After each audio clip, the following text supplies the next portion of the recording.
What's going on, everybody? I'm going to come on and do my WEC 39 predictions. It's next Sunday, the 1st. So let's get right into it. Actually, first thing I'll say, I got new headphones, which kick ass. Kick a lot of ass. I'd like to think that if Jesus were to come down and assume human form, and he needed some headphones to listen to some music, he would wear these headphones. So there's that. Alright, let's get right into it. If I do this quick enough, I have something to say about MMA getting legalized, and so let's just go through this. I'm not going to do every fight on here, just the ones that, and I probably won't give, go too in depth in them, but I'll just do the ones that I feel like doing, to be honest with you. Jose Aldo facing Chris Mickle. It seems like they're giving Aldo this fight just to get him more experience and in the cage. Mickle's pretty experienced, and he's mostly a submission guy, so I guess they're trying to test Aldo on if Mickle can even get it to the ground and even attempt it. I don't think he will. And Aldo is probably going to TKO him in the first round. Demasio Page against Marcus Galvao.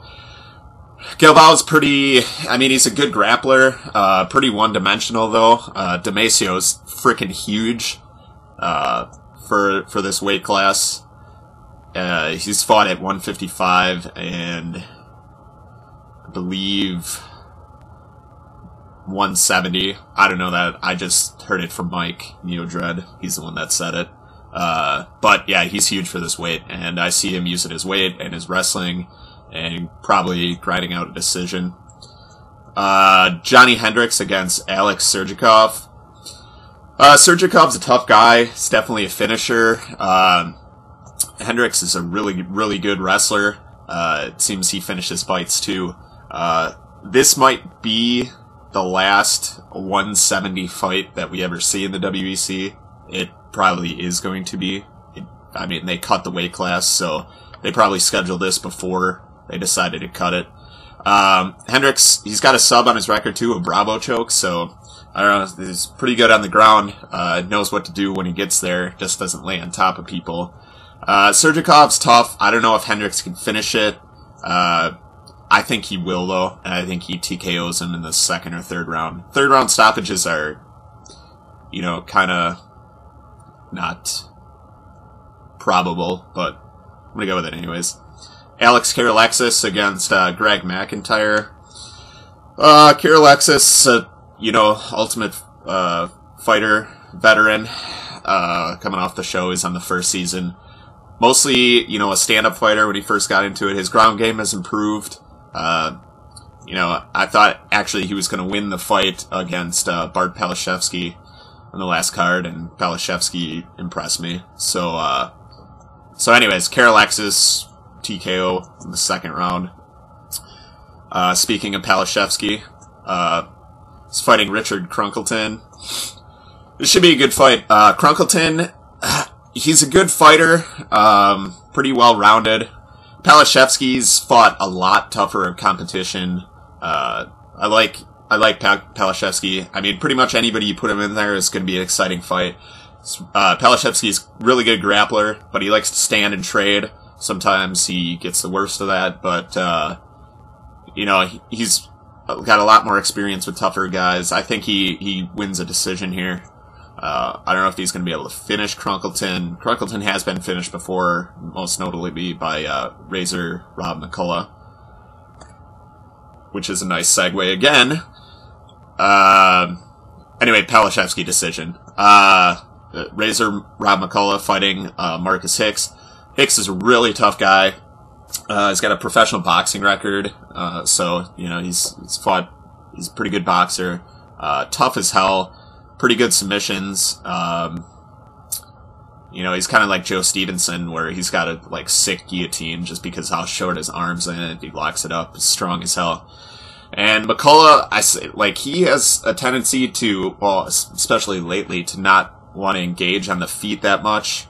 to kind of be passive, which he kind of needs to do. He needs to utilize his reach here, use some leg kicks. I say he wears out Marcus Hicks. I don't know if he's going to finish him. I don't know if anybody saw the Jamie Varner fight, the last fight that Hicks was in, but Varner hit him with pretty much everything, and it took him,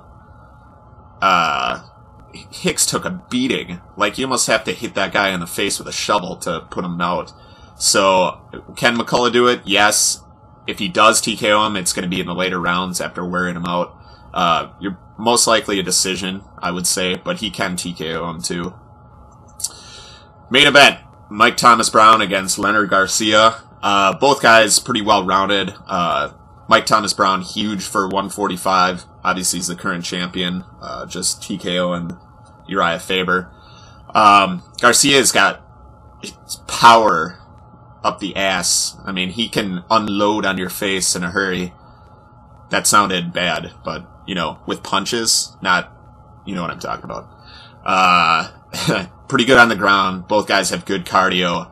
I think this is going to be a war, to be honest with you. But Mike Thomas Brown's got the experience, I think, and I think he's got the wrestling, and if he has to, you know, he'll take it down and, you know, kind of work some ground and pound, kind of tire out Leonard Garcia.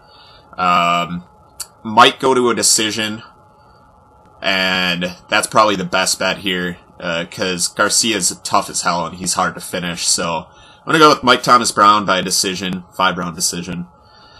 Now on to something that I just saw today. Pennsylvania is currently starting to regulate mixed martial arts, which is awesome. It's always good to see another state regulating mixed martial arts. A lot of states are following suit to that. The exception being New York, which would be huge if MMA could get regulated in New York. There's a lot of people that are down on it. Dana White's been apparently working pretty hard to try and push, New York to regulate it. New York's kind of that, that huge state where if they could get regulated and have like MMA events in New York, I think it would just push the sport that much farther, which would be awesome. Obviously, New York has, along with every other state, is having has more on their minds than regulating mixed martial arts right now, with the economy being terrible, like unemployment and stuff like that.